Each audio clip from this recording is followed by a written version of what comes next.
messieurs les députés, mesdames, mesdemoiselles, messieurs, chers enfants, invités d'un jour, je vous souhaite la bienvenue à cette séance de travail du Congrès national en ce 7 février 1831.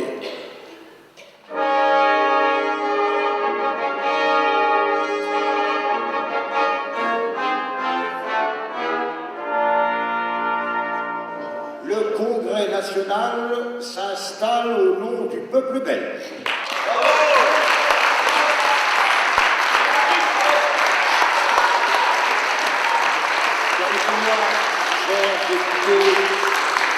Chers invités, chers enfants, de vous rappeler la mission du Congrès national, à savoir résoudre 3 grandes questions. L'indépendance de la Belgique, la séparation d'avec la Hollande et la forme du gouvernement, afin de porter notre Belgique sur les fonds baptismaux en lui donnant sa constitution. Monsieur Recken, puis-je demander à l'éminent juriste que vous êtes, et eu égard à la grande part que vous avez déjà prise dans les travaux préparatoires de la Constitution, de bien vouloir exposer la manière dont le Congrès a organisé ces travaux. Bien sûr, Monsieur le Président. Comme vous le savez tous, les élections du 3 novembre ont élu 200 députés pour siéger dans notre Congrès national. Nous avons décidé de les répartir en 10 sections de 20 membres chacune.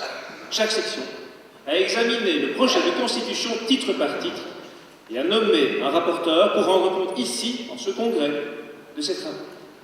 Merci, Monsieur Recken, nous en reviendrons plus tard, si vous le permettez. Messieurs, je demande votre attention car je voudrais céder maintenant la parole à Monsieur Louis de Potter, doyen d'âge du gouvernement provisoire, qui est venu nous dire un discours concocté pendant plusieurs jours avec ses collègues. Monsieur de Potter.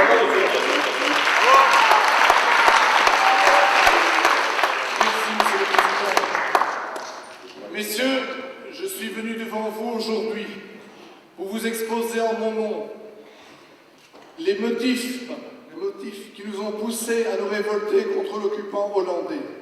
Les consciences volées, l'enseignement enchaîné, la presse condamnée à n'être plus que l'instrument du pouvoir, les juges rabaissés au rôle de commissaire du gouvernement, une dette publique et des dépenses énormes, seul dot que nous eût apporté la Hollande lors de notre déplorable union.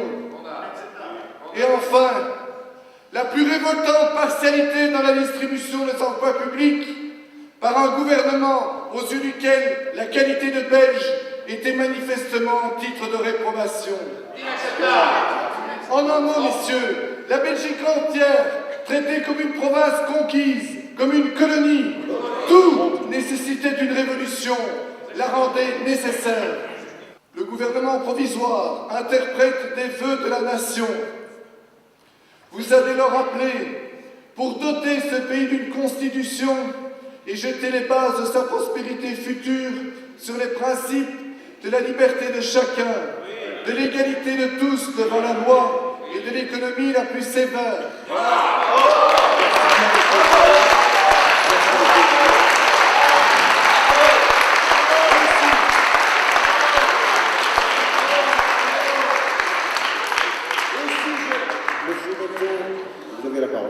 Et si je puis me permettre, Monsieur le Président, que dire de ce qui a précédé l'occupation hollandaise? Nous, qui nous sommes réunis ici depuis le 10 novembre 1830 dans ces anciens locaux du Conseil du Brabant, avons tous connu, soit directement, soit par les souvenirs de notre enfance ou par les récits de nos parents, 3 dominations étrangères. Nous avons assisté à la révolte contre Joseph II, à l'avortement de la révolution brabançonne. Nous avons vu l'arrivée des Français de Dumouriez, en qui trop d'entre nous espéraient des libérateurs. Nous avons vécu la conquête jacobine, les persécutions religieuses, les pillages, les dévastations. Nous avons respiré lors du rétablissement de l'ordre sous la forte main du premier consul, mais nous avons dû nous résigner face à la perte de notre nationalité, à l'écrasement de nos libertés traditionnelles, à la centralisation à outrance, à l'exploitation au profit des vainqueurs des départements réunis, à la chute de l'Empire. La Belgique n'a pas été rendue elle-même, mais noyée sous le flot des soldats allemands et des cosaques qui déferlaient vers Paris. La Belgique n'était plus qu'une terre vacante qui a été attribuée à la Hollande en accroissement de territoire.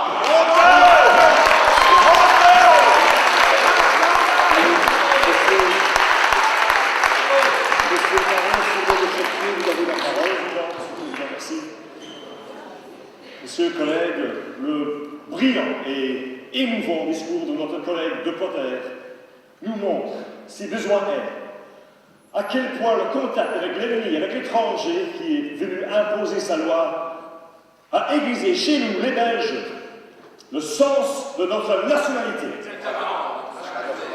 Nous avons fait de cruelles expériences. Nous savons ce qui en coûte aujourd'hui de ne pas être maître chez soi. Et nous avons pris nettement conscience de ce qui signifie, dans le monde moderne, l'idée de patrie. Les leçons de la révolution d'Avançon ne sont pas seulement visibles à nos yeux par la présence de notre vénérable doyen, M. de Potter, mais elles le sont aussi par leurs effets. Aucun d'entre nous n'ignore que les premiers mouvements nationaux parus en 1789, alors sous d'excellents auspices et en bénéficiant d'une situation internationale totalement favorable, ces premiers mouvements furent avortés de par la désunion des citoyens, de par le particularisme des provinces et de par la volonté d'insubordination de tout un pays. Voilà, je réponds aussi. Je vous le demande, gravons en nos cœurs cette devise que nous devons choisir tous ensemble. Monsieur le Président, chers collègues, l'union fait la force.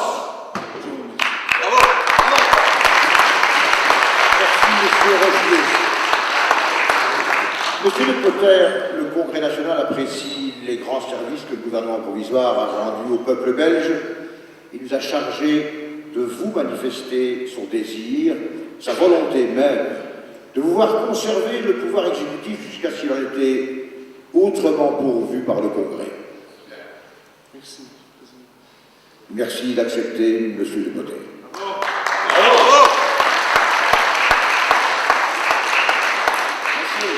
Monsieur, union, constance, nationalité, voilà notre devise. Et les moyens pour les atteindre, justice, pouvoir, ordre public.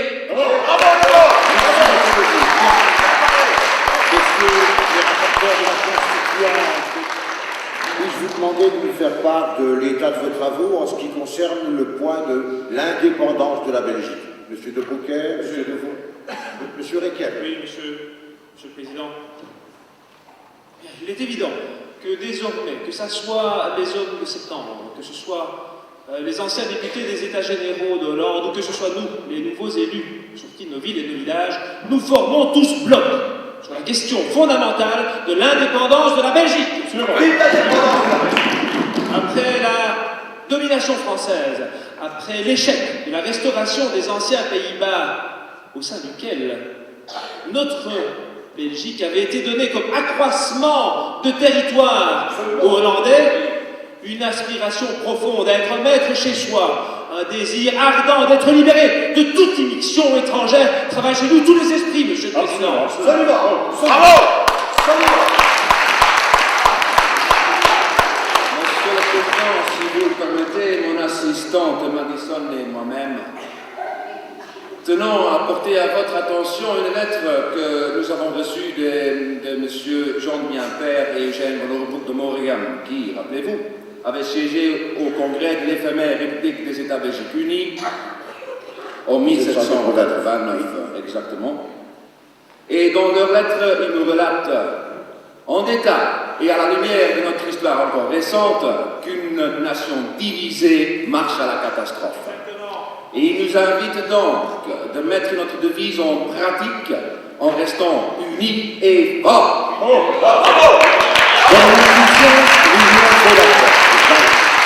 Eh bien, monsieur le professeur, voulez-vous, s'il vous plaît, nous parler de la définition que votre commission a donnée de notre indépendance? Oui.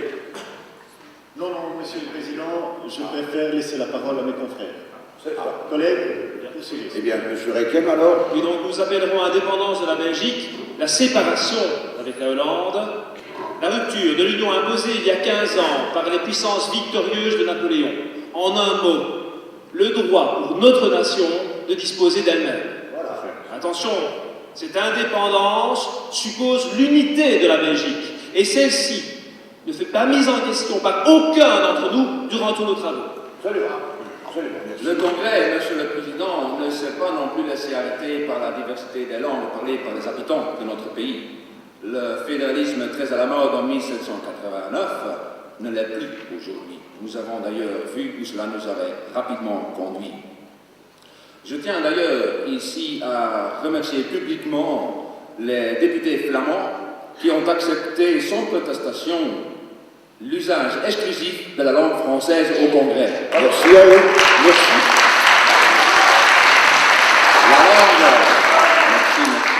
La langue française étant depuis plus d'un siècle la langue officielle, la langue de l'administration et de la culture.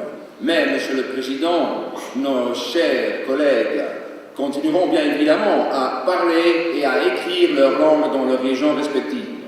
Comme d'ailleurs cela est prouvé par de nombreuses lettres qui nous sont envoyées en langue flamande. Mais la question linguistique, Monsieur le Président, n'est pas notre préoccupation ici. Ce qui est essentiel, collègues, Monsieur le Président, c'est de libérer notre pays de l'ingérence étrangère. C'est de constituer au plus vite un État viable. Et cela, ma foi, vaut bien qu'il y ait des sacrifices.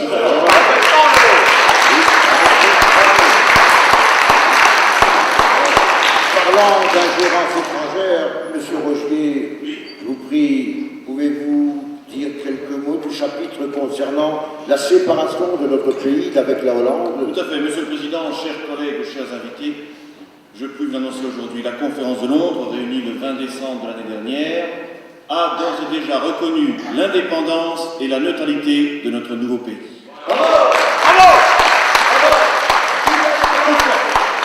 Toutefois, en ce qui concerne le partage de l'ancien royaume des Pays-Bas, elle a proposé que les provinces, non, elle a imposé que les provinces de Luxembourg et de Flandre zélandaise soient cédées à la Hollande. Nous en reparlerons.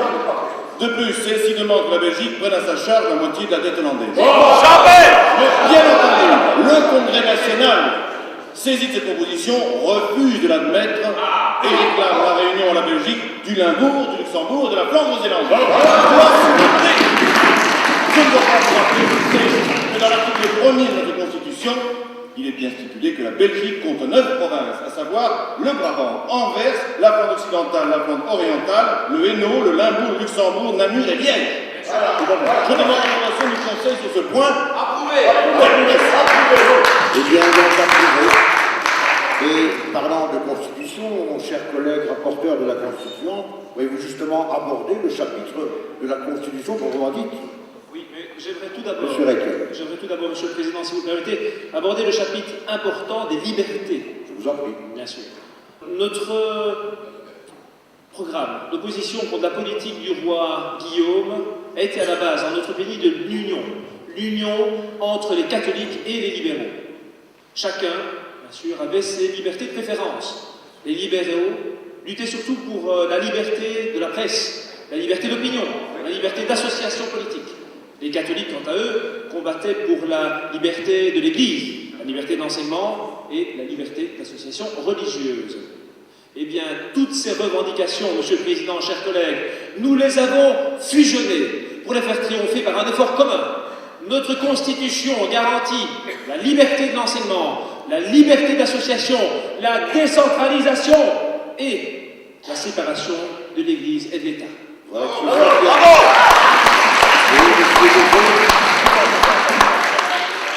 Vous le savez, vous l'entendez, Monsieur le Président, les Belges sont ivres de liberté, car pendant 20 ans, au début de ce siècle, ils ont subi la domination des soi-disant libérateurs. Toutes les libertés sont là maintenant, fixées et garanties dans notre Constitution. Monsieur le Président, chers collègues, chers invités, j'aimerais y ajouter que ce congrès ici, aujourd'hui, est une assemblée d'avant-garde, car rien de semblable n'existe actuellement en toute Europe.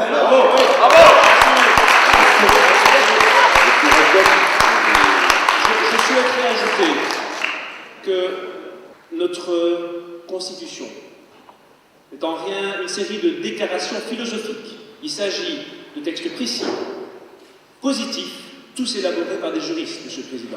Les textes sont en effet très clairs. Merci, Monsieur Requel. Monsieur Bouquet, pouvez-vous, s'il vous plaît, nous parler du titre 2 de la Constitution, des Belges et de leurs droits? Ici aussi, Monsieur le Président, je laisse le soin de vous en entretenir à mes collègues. Décidément, Monsieur de Brouckère, vous n'êtes pas très en verve aujourd'hui. Enfin, soit, continuons, Monsieur Requel. Ce titre 2 de la Constitution des Belges et de leurs droits est sans doute l'œuvre la plus marquante et la plus originale de notre congrès, celle où nous y avons mis le plus de notre âme. Nous nous sommes en effet efforcés d'y formuler de la manière la plus claire et la plus nette notre volonté d'assurer aux Belges les libertés les plus larges que l'on pouvait raisonnablement concevoir, Monsieur le Président. Merci. Et les autres stipulations relatives aux droits des Belges ont toutes été votées presque sans débat. Nous espérons, Monsieur le Président, que les Belges de génération future seront fiers de ce travail accompli par ce congrès. Car, en effet, actuellement, le peuple belge peut se considérer comme le peuple le plus libre de toute l'Europe.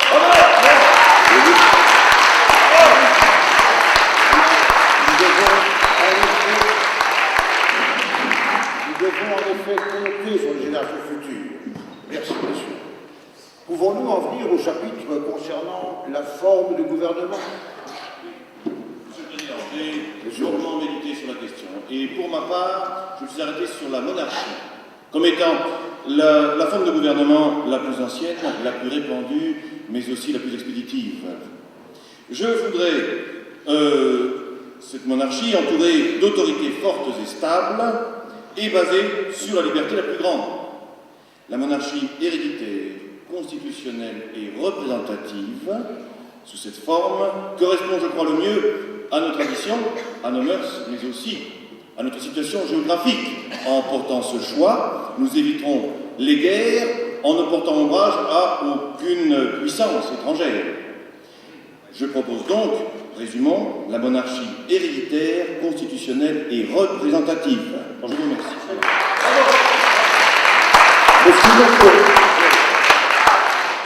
Monsieur le Président, toute société éprouve deux grands besoins. Le besoin de stabilité, sans lequel il n'y a ni ordre ni sécurité, et le besoin de mouvement, sans lequel il n'y a ni progrès ni amélioration. Il y a stabilité dès qu'il existe, au centre de l'ordre politique, un pouvoir qui se perpétue de lui-même et qui échappe à toutes les vicissitudes humaines. Il y a mouvement lorsque le pays se gouverne par lui-même. Et le gouvernement a ce caractère lorsqu'il existe une représentation nationale qui se renouvelle à des intervalles réguliers.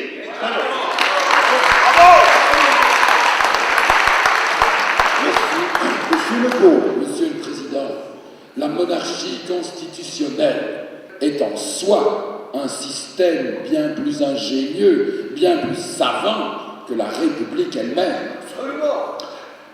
Le monarque, dans ce régime, ne représente pas un pouvoir en soi, puisqu'il ne peut agir seul. Toute l'action de la couronne tient dans la nomination des ministres et du gouvernement. Or, nous savons que ce choix lui est en fait imposé. si bien que, comme le suggérait mon collègue, et comme le dit si bien la langue néerlandaise, nous pouvons dans notre système, par cet ingénieux mécanisme, avoir les deux éléments qui comptent, avec, d'un côté, un pouvoir central, le roi, qui est immuable, et à côté, un pouvoir exécutif qui sera renouvelé sans secousse, non pas par des révolutions, mais par des élections.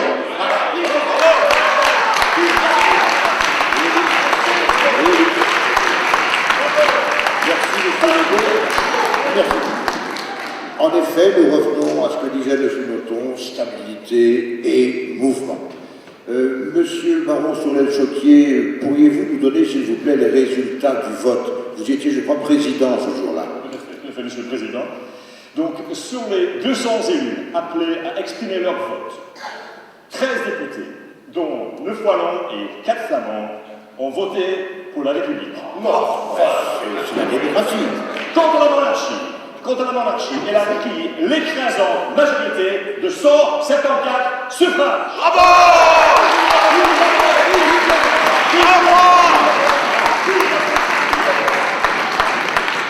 J'ai donc l'honneur et le plaisir de déclarer solennellement que le Congrès national déclare que le peuple belge adopte pour forme de son gouvernement la monarchie constitutionnelle sous un chef héréditaire.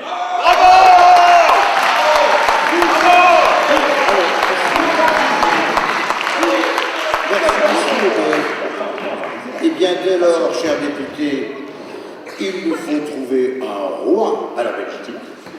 Et je pense que l'heure est venue de demander à M. Joseph Lebeau de bien vouloir quitter son Chestia, son Pontia et son Bassigna Utois pour prendre en charge cette noble tâche.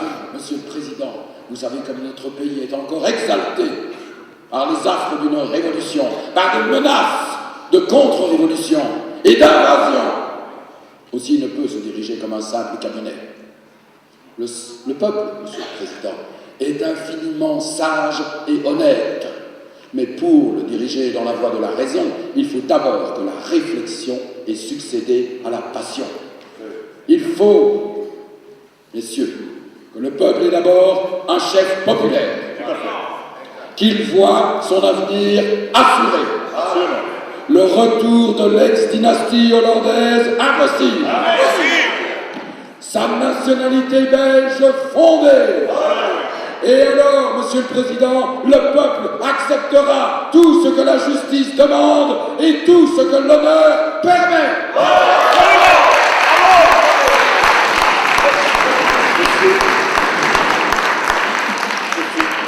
Monsieur le Président, je sais que beaucoup d'entre vous pensent pour ce rôle au fils du roi de France, le duc de Nemours. Et je dois vous dire, Monsieur le Président, que pour ma part, la réunion de notre pays à la France, sous l'égide de ce roi populaire, serait aussi l'exaucement d'un de mes vœux les plus chers. Mais je vous reconnais bien là, Monsieur Lebeau. Je vous en prie, Monsieur Gérard, je vous en prie, l'heure est sérieuse. Mais je suis prêt, tous mes amis le sont aussi, à renoncer à ce vœu qui pourtant nous est cher, dans la mesure où le choix de ce roi nous mènerait immanquablement à la guerre. Voilà pourquoi, Monsieur le Président, si vous m'y autorisez, je compte envoyer une délégation à Londres, constituée de 4 éminents membres de ce congrès. Le comte de Mérode, l'abbé de Four, mon ami Henri de Brouckère et le vicomte Henri Villain XIV et mon assistant personnel, bien entendu, M. de Gaëter. Ils se rendront à Londres pour entamer les négociations avec le prince Léopold de Saxe-Cobourg-Gotha. Levez-vous, M. de Gaëter. Je pense que cette mission sera l'une des plus difficiles de votre carrière politique, mais si le Congrès national nous le demande, nous acceptons cette mission dans l'intérêt national.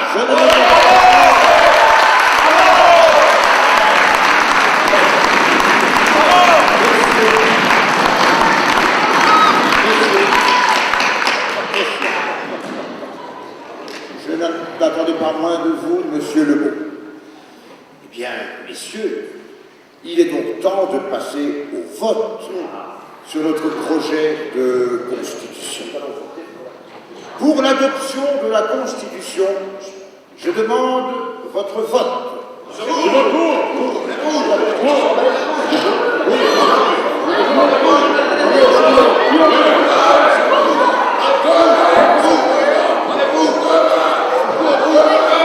Merci, messieurs. Merci, messieurs. Asseyez-vous. Messieurs, je déclare solennellement que le Congrès national adopte à l'unanimité le projet de constitution et qu'il est heureux de l'offrir à la Belgique.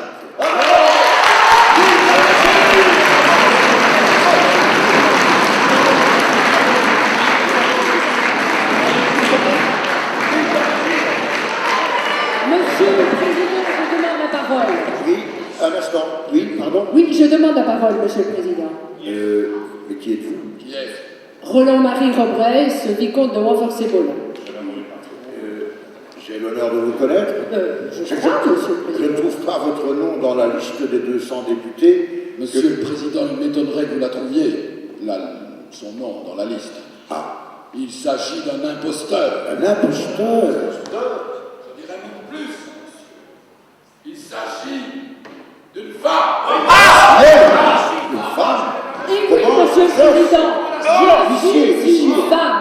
Et j'ai dû user de ce stratagème pour réussir à me glisser. stratagème, Oui, je peux dire. pour réussir à me glisser parmi vous.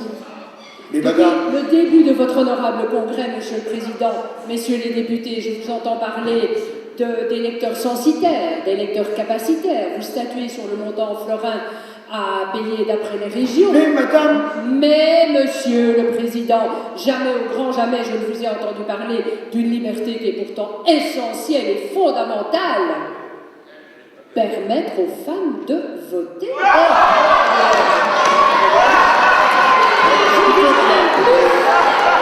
madame Carbonnier, c'était une femme à ma place quand vous y êtes.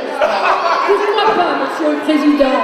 Donc non seulement je voudrais qu'elle puisse voter, mais je voudrais qu'elle puisse se trouver sur les listes électorales. Et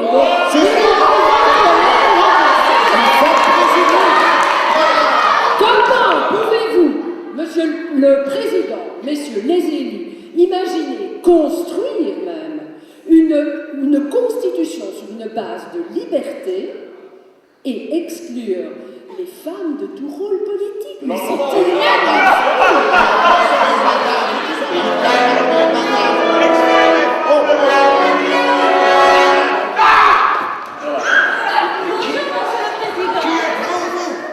Bonjour les membres du Conseil national, du Congrès national, chers enfants, madame, je suis la fée. La fée? Quelle fée? Mais la fée de quoi? La fée migrée, monsieur le Fée président. migrée, fée migrée. Oh, quel jeu de mots! La fée migrée! La fée migrée. Ah oui, la fée migrée. La retiendrai. Et il est d'usage chez nous, les fées, lors de chaque naissance, de venir nous pencher sur le berceau du nouveau-né. Et donc je viens me pencher sur le berceau de la Belgique. Oui, mais... Et j'apporte des cadeaux.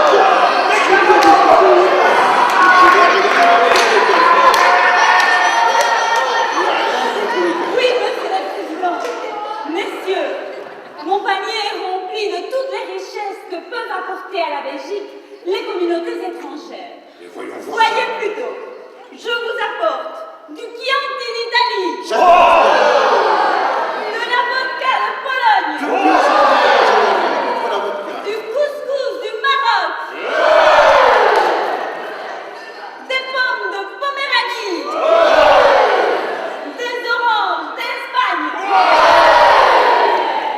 du café du Brésil, de la bière d'Allemagne, des mangues du Venezuela,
en train de débattre de choses bien plus importantes que le départ des trains.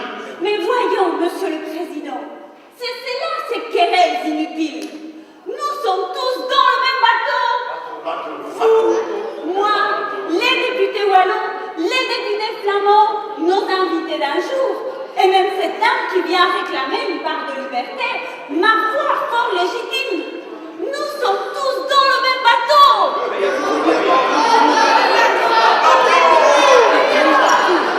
Et je suis président. Ah non, ici on ne vient pas. Non, monsieur le président. Monsieur, aidez-moi. Venez.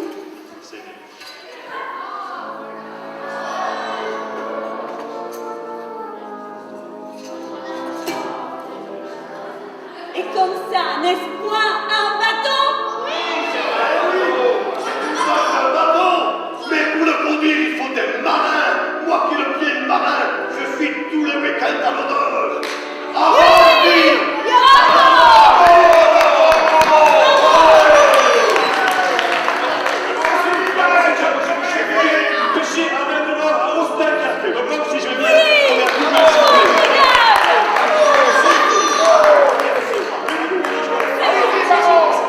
Mais messieurs, quelqu'un doit tenir la barre. Comment voulez-vous que votre navire tienne le bon cap? Tenir la barre, ça me connaît. J'ai un bateau au canal de Willebroek. Ah, bien, oui. Allez, dépêche-toi, mon parti. Allez, allez, on vient.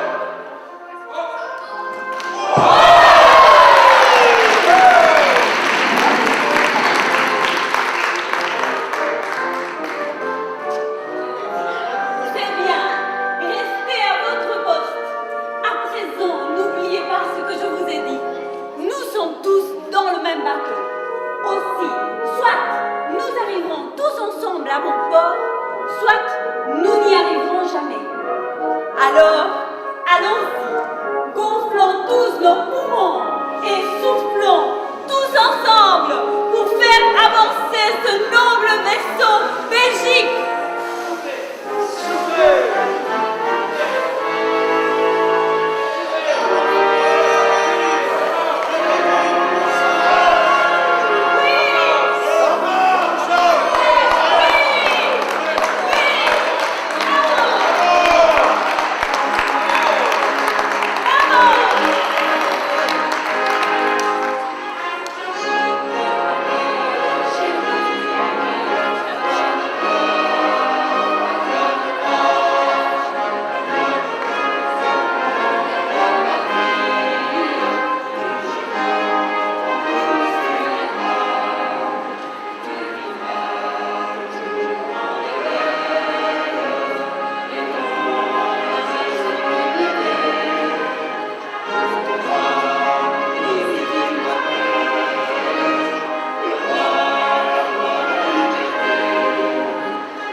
Les membres du Congrès national ont donné à la Belgique une constitution.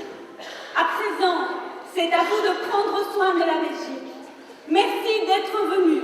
Rentrez bien et soyez heureux.